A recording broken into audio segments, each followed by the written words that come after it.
Voilà pourquoi tu te maintiens aussi, tu restes en prière. Alléluia. J'aimerais qu'on lise Actes au chapitre 16 et au verset 16.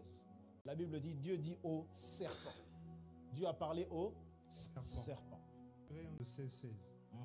Comme nous allions au lieu de une servante qui avait un esprit de Python et qui, en devenant grand fille à ses maîtres, vint au devant de nous et se mit à nous suivre. Alors, est-ce que vous savez que cette femme qui avait cet esprit de Python n'était pas arrêtée par le fait d'aller à la prière?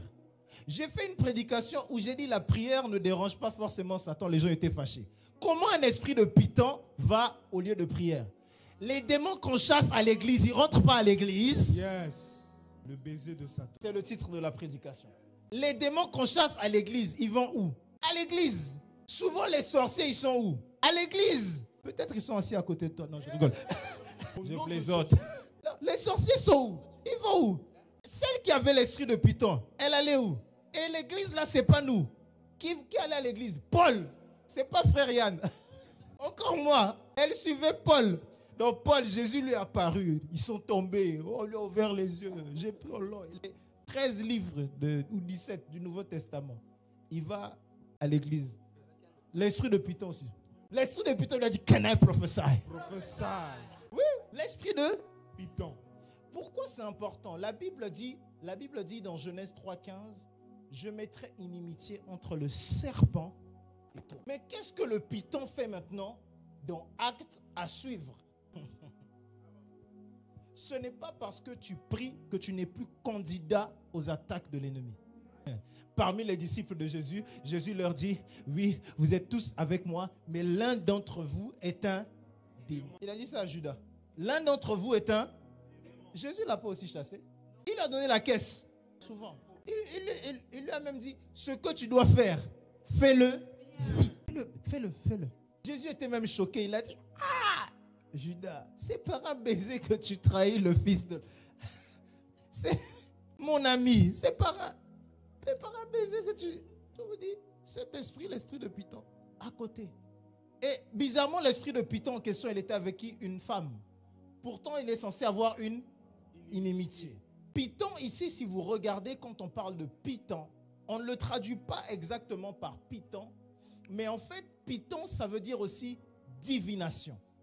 Voilà pourquoi est-ce que lorsque vous allez voir quelquefois un serpent, ça ne veut pas à chaque fois dire dans un rêve la mort. Ça peut vouloir dire surtout le mensonge. J'aimerais que tu lises la suite du verset, Acte 16, au verset. La Bible dit que cet esprit de Python, revient au verset 16. Comme nous allions au lieu de prière, une servante qui avait un esprit de Python, et qui en devinant procurait un grand profit. Quelquefois, l'esprit de Python, là, ça amène beaucoup d'argent. Les hommes de Dieu qui sont ici, j'aimerais vous dire quelque chose. Le ministère n'est pas fait pour gagner de l'argent. Par la grâce de Dieu, celui qui est fidèle avec Dieu, Dieu va le bénir. Tu n'as pas bien dit amen. Dieu sait comment bénir. Alléluia. Amen. Écoute, David dit, j'ai été jeune et j'ai vieilli. Je n'ai jamais vu le juste abandonné, ni sa postérité mendier son pain. C'est une vérité. C'est une promesse. Ça veut dire que tôt ou tard, Dieu sait ce qu'il nous faut et Dieu nous le donnera. Mais la Bible dit, l'esprit de Python procurait un grand profit. Il y a des grands profits qui ne viennent pas de Dieu. Yes.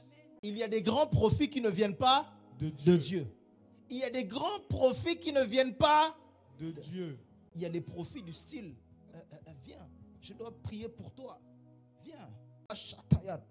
Je sens la délivrance. Je sens la délivrance. Oh, Robo Chata. Mais cette délivrance, oh, il faut me donner 1000 euros parce que Dieu va... Le grand profit n'est pas dans ça. Dieu peut le faire dans le cœur des gens pour qu'ils le donnent. L'une des premières offrandes qui m'a le plus choqué dans mon ministère venait à l'époque du Canada. Une personne que je ne connais ni d'Adam ni d'Ève. C'était la première fois qu'une personne, et c'est arrivé dans un temps, c'est pour vous dire comment est-ce que Dieu sait faire les choses. C'est arrivé dans un temps où je n'étais pas forcément sur Internet, où je ne prêchais pas forcément. Et un jour comme ça, je me connecte sur mon PayPal et je reçois une offrande d'une personne. Et je me dis, mais je ne prêche pas, je sais qu'est-ce que... Et la personne me dit, ah, Pasteur Yann, je pensais à toi, tu avais prêché un message, ça me fait beaucoup de bien et j'aimerais t'envoyer cette offrande. Et à l'époque, je crois que c'était $2000. Et je crois que je venais à peine de sortir de mes études. J'étais en train de finir ma 5e année, ma 4e ou 5e année. J'étais déjà pasteur à ce moment-là et je crois que j'étais parti, je finissais mes études, donc j'étais parti pour travailler. Et j'avais arrêté un peu le ministère entre-temps. J'avais pris du temps à part. Et je me suis dit, Dieu sait se souvenir. Alléluia.